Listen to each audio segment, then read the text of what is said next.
Alright, so what we're going to do now is we're continuing working on our vacuum.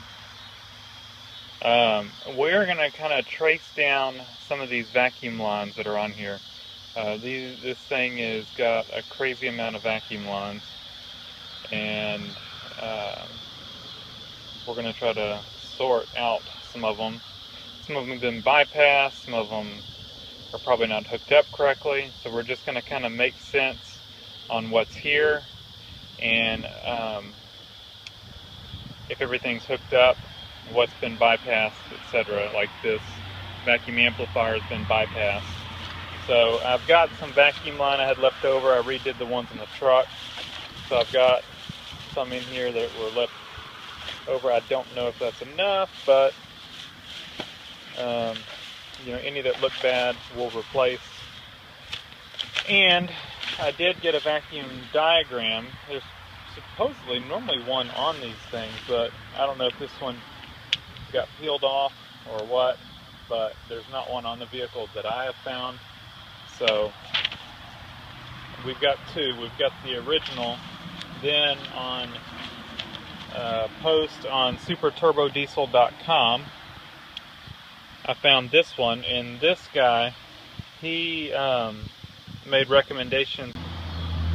Alright, so one thing, I need to try to get a better quality image of this because I can't read these vacuum colors on here, and I need the vacuum line color. I need to be able to read it. So I've gotten most of it right. Most of it was wrong, and I've got it, it's kind of temporarily hooked up now because both of these check valves were bad. I'm not going to get the Mercedes kind, I'm just going to go to the auto parts store and get 2 vacuum check valves. So, and we replaced quite a bit of old little connectors. Most of the rest is just hard lines. And so we've got that all hooked up. I ended up not having to actually put a cap on anything yet.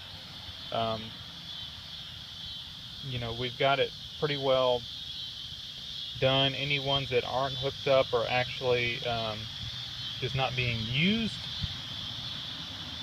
But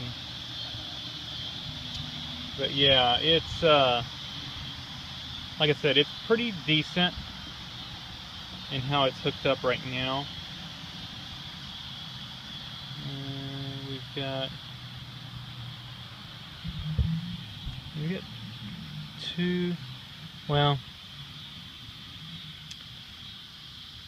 yeah, we're gonna have to, so going out the side of that, yeah, I can't read this. I can't tell where that needs to hook up. It looks like it says A, which A is vent line to vehicle interior. So I don't know which of these, it actually has on there a color, but I can't read that. And so this line here probably hooks up to maybe this green one or whatever. I don't know what this brown line is. I hooked it up to here because this says just other vacuum consumers. What this is supposed to tee off to. And I don't know on this green one. This brown one was holding a vacuum. Let's see if this green one is.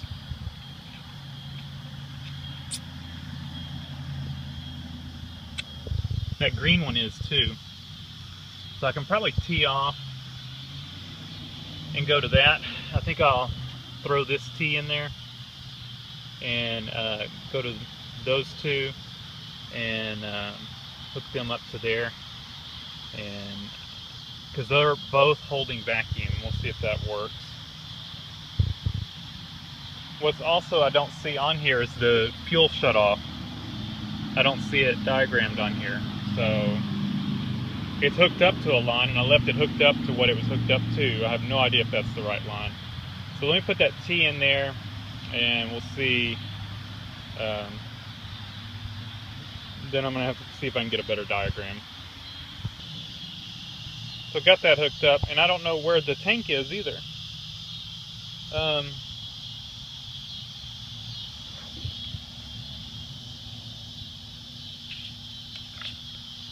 so I don't see that diagrammed on here too, because if it's like some of the older models, there should be a tank in the trunk.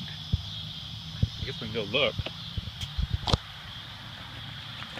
And it may come off of, I'm sure it comes off of one of those other lines that goes into the vehicle. It may be one of the ones we checked.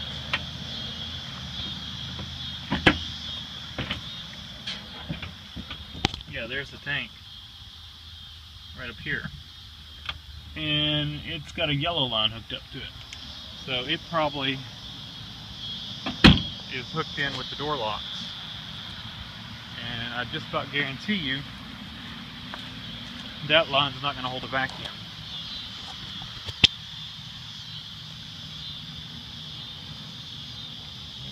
Let me put a line on there. I can get in there and test it out.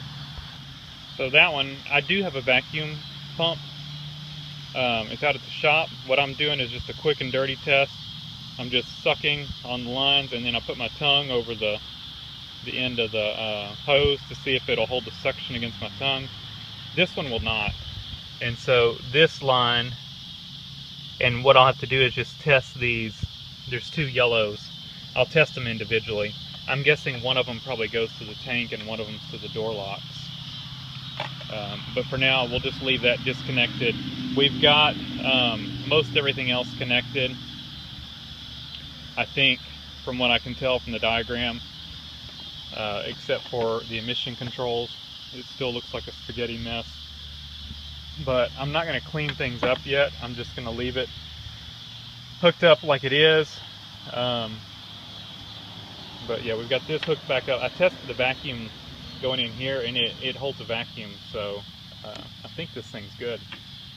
People, you know, they just start plugging stuff when they think there's a vacuum leak or something, I guess. But pretty much everything was hooked up wrong. But I think now it's at least hooked up where the vacuum system, everything that's hooked up to the vacuum system, shouldn't have a leak in it. But like I said, we need to get some check valves. We're technically have two check valves out of the system that are supposed to be in the system. And I guess I'm not going to need some caps, because we kind of made everything work out. But I'm sure it's not going to cut off. We got a vacuum pump that's not building pressure, not holding pressure. So I'm sure we're going to have an issue there. So anyway, that's what we've got so far, and that's where I'm quitting for today. I'll probably continue this on, and